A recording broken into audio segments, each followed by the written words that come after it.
Hello， 大家好，我係 Jeffrey 啊，專門幫香港家庭揾啱佢哋嘅理想居所。咁我哋今日去嘅地方呢，就係位於何文田嘅窩打老道山，咁算係一個幾特別嘅小社區嚟。唔講你哋唔知啦，香港而家最當紅嘅黃子華呢，曾經都喺呢區住咗好多年啊，差唔多20幾30年嘅。咁佢直頭可以叫自己做呢度嘅原居民添。嗱，一個咁出名嘅棟篤神探，最近幾年呢，又做過大狀、殯儀業、夜場，哇，百足咁多爪，飛黃騰達咗幾次啊！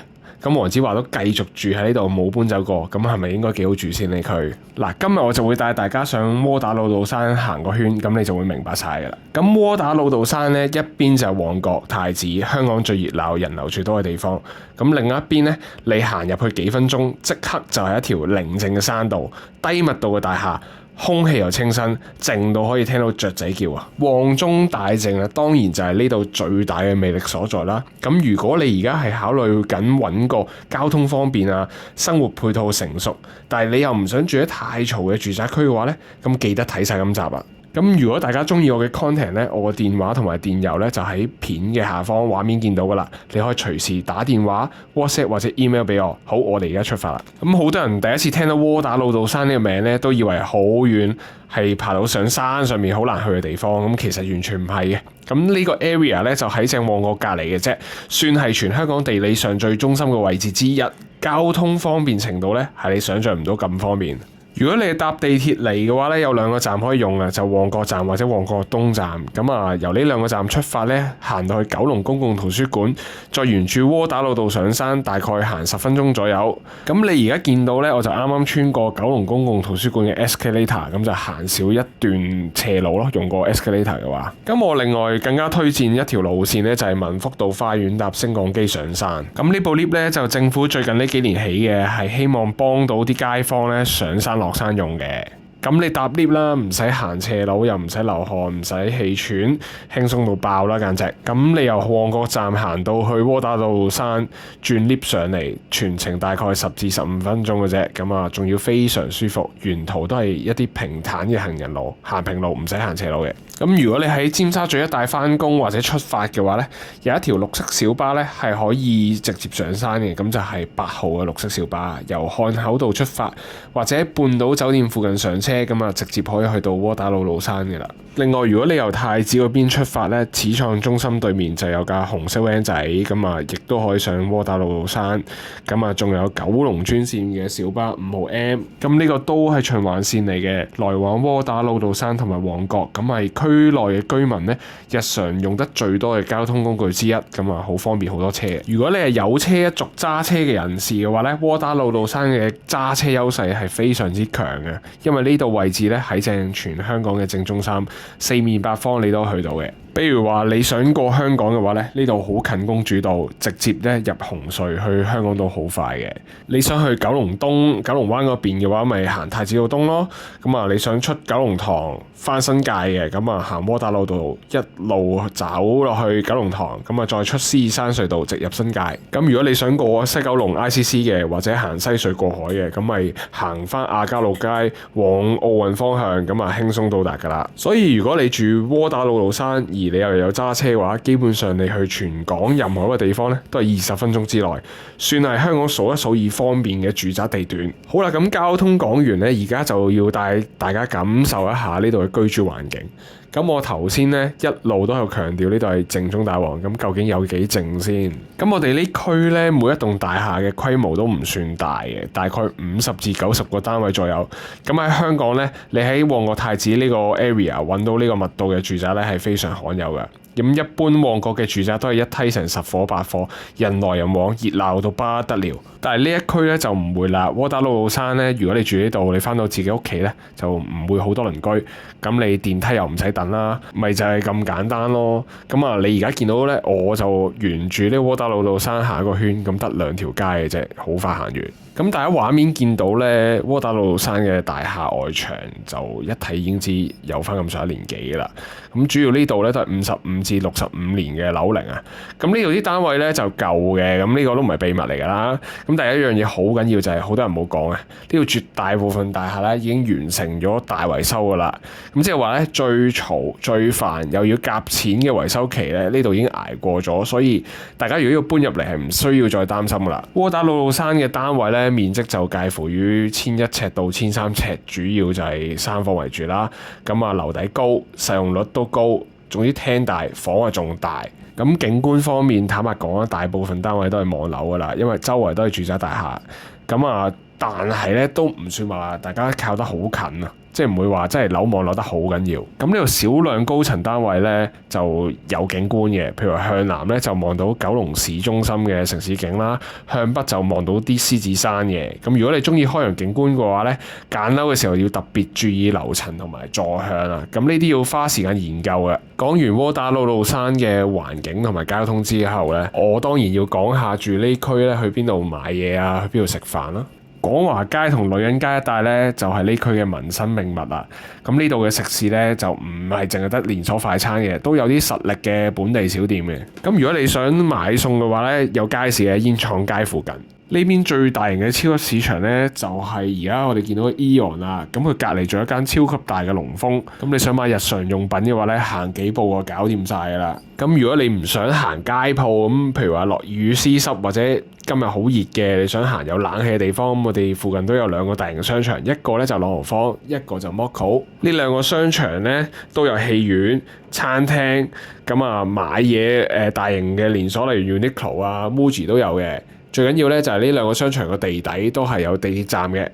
咁你平時想輕鬆消遣咧，唔想出遠門嘅話，喺你屋企落樓幾分鐘嘅啫。如果你有小朋友嘅話咧，呢度嘅校網都好吸引。屬於34校網，係香港最強嘅名校網之一啦。直資學校咧，附近仲有培正啦、拔萃男書院。呢2間學校都係香港嘅頂級名校，唔使我多介紹啦。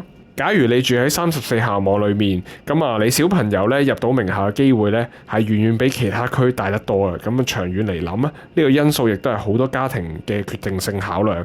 當然投資者都係咁諗咯。好，而家我又想講下窩打老道山咧係適合啲咩人住喎？首先第一類就當然係需要交通極致方便嘅都市人啦。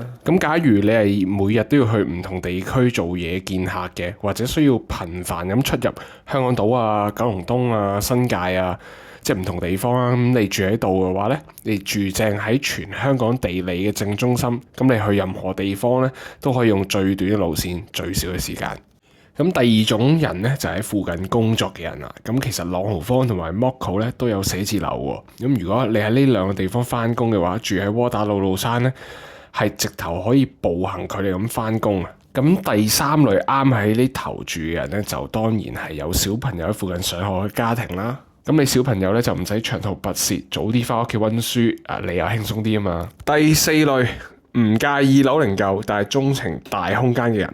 九龍市區好難揾到過1100尺甚至1200尺嘅3房，不過喺呢度咧係標準配置嚟嘅。如果你覺得寬敞空間咧係必須嘅話，而又唔介意大廈舊式設計，呢度係你嘅最佳選擇之一啦。第5類人，靜中帶旺嘅愛好者，譬如話你中意方便啦，但係你又唔想成日聽到街道嘅噪音，你又想行幾步路就去到商業區。不過轉個頭翻到屋企咧，又靜靜地喎。窩打老道山咧就完全俾到呢種感覺嚟嘅。最後第6類咧就係有揸車嘅家庭。你喺窩打老道山買樓咧就通常跟一個車位嘅。但係如果你想租多一個咧，就3000蚊以下都會有交易噶啦。假如喺旺角市區度揾車位咧，一般都成5000蚊起跳，仲要冇乜人放。而窩打老道山咧就係長期有吉車位租嘅，尤其係斜路嗰棟冠華園。當然啦，亦都有啲人係唔啱住呢頭嘅。首先咧就係一定要有會所嗰啲人。窩打老道山所有大廈咧都係舊式設計，冇會所、冇 gym 啊、冇游泳池、冇兒童遊樂場嘅。所以如果你住慣一啲新式嘅屋苑咧，你慣咗一落樓咧就有 game room 篤下波啊，有得做 gym 啊，呢度係完全唔符合你嘅需求啊，所以唔使考慮。假如咧你係需要住到4房或者1500尺以上嘅，呢度嘅單位都滿足唔到你喎，因為呢度主要係供應1100尺同埋1300尺度嘅3房。如果你屋企係多人要住到4房嘅話，呢度咧係好難買到啊。好，咁啊，轉一轉話題，我講大家最關心嘅就係喺呢度住嘅開支同埋窩打老道山嘅投資價值。嗱，首先我要講一講管理費。咁啊，管理費咧，呢度係全九龍豪宅區嚟講最平之一。喂，講緊平均都係3蚊一尺嘅啫，管理費，即係1100尺嘅單位咧，每個月管理費只係3300蚊左右，係好平嘅。相比起新式嘅屋苑咧，喐啲啊5-6蚊一尺，呢度真係有平到一半咁多啊！樓價方面咧，學阿 Brian 話齋，嚇死你！呢度平均嘅成交尺價咧，大概都係11000蚊尺到12000蚊一尺，而且仲係包車位。你聽到呢個數目字，有冇會心微笑？我哋呢度個位置喺旺角隔離，係香港最繁華嘅地帶之一。咁尺價咧，仲要比好多新界盤要平，仲要連車位。我講緊嘅唔係行樓梯嗰啲細唐樓，係過千尺嘅3房，仲要連埋車位。嗱，尺價平還尺價平啊！咁呢度單位嘅面積大，咁如果你買咗一個係未裝修或者裝修殘舊嘅單位咧，起碼要預成100萬裝修費㗎啦。1100尺全屋裝修做靚啲嘅話，100萬可以話係下限嘅。咁所以你買樓咧，喺呢度買樓，唔好淨係睇樓價咯，你要預埋裝修嗰筆錢。咁順帶一提啊，呢度有一個好重要嘅實際考慮啊！如果買樓之前，我一定要講清楚㗎。窩打老道山區嘅樓齡咧，主要係55至65年。咁銀行批核按揭嘅年期咧，一般喺呢頭咧只係10到20年嘅啫。即係話，如果喺相同樓價之下咧，借足30年嘅新樓或者新啲嘅二手樓咧，你相比起佢哋，你每月供款咧會多起碼30%㗎。嗱，我舉個例子，你買1000萬嘅樓，借足30年，咁你每個月嘅供款咧就3萬零蚊。咁但係如果你淨係供15年咧，每個月嘅供款咧係可能去到4-5萬蚊嘅喎。所以你買呢度嘅單位之前咧，你要有足夠嘅現金流啦。咁或者你俾多啲首期去減輕按揭嘅壓力。咁如果你係投資者嘅話咧，窩打老道山有一個相當穩定回報模式。因為個位置咧係喺市中心啦，呢度仲要個面積係好大嘅，成1100尺喎，平均1100尺嘅3房，仲要連車位咧，市場嘅租金咧係可以租到4萬蚊以上嘅，即係假設你裝修 OK 啊。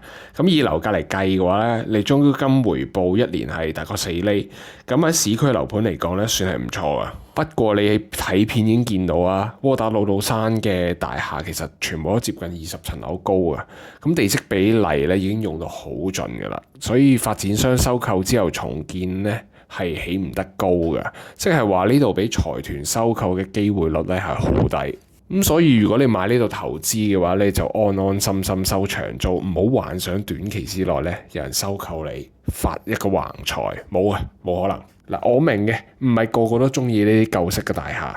咁有啲人聽完今日嘅介紹咧，就喂，唔係喎，窩打老道山嘅位置都幾好，我中意喎。喂，不過呢啲樓太舊唔啱我咧。咁喺呢個情況咧，我有個選擇可以介紹俾你嘅，都係喺附近嘅啫，叫澳文。咁啊，仲係新盤嚟嘅。澳文咧就主打單位面積1200尺到1400尺，咁啊同樣係主打大3房嘅定位，面積咧就同窩打老道山嘅舊樓咧差唔多嘅啫。如果你想要同樣寬敞嘅感覺啦，但係又多咗屋苑設施，咁啊要新啲，咁澳文係絕對你可以了解嘅選擇嚟嘅。咁當然啦，尺價會高過窩打老道山一橛嘅啦，大概21000蚊一尺。但係你就可以買到新啲啦，同埋你可以供款嘅按揭年期長啲啦，每個月供少啲咯，輕鬆啲。咁啊，你有興趣嘅話咧，可以聯絡我，我可以詳細咁幫你分析兩者嘅分別，幫你揾到個啱你用嘅選擇。咁若果你想了解更多咧，睇下附近有咩放盤咧，咁啊真係歡迎你直接 WhatsApp 或者 email 聯絡我。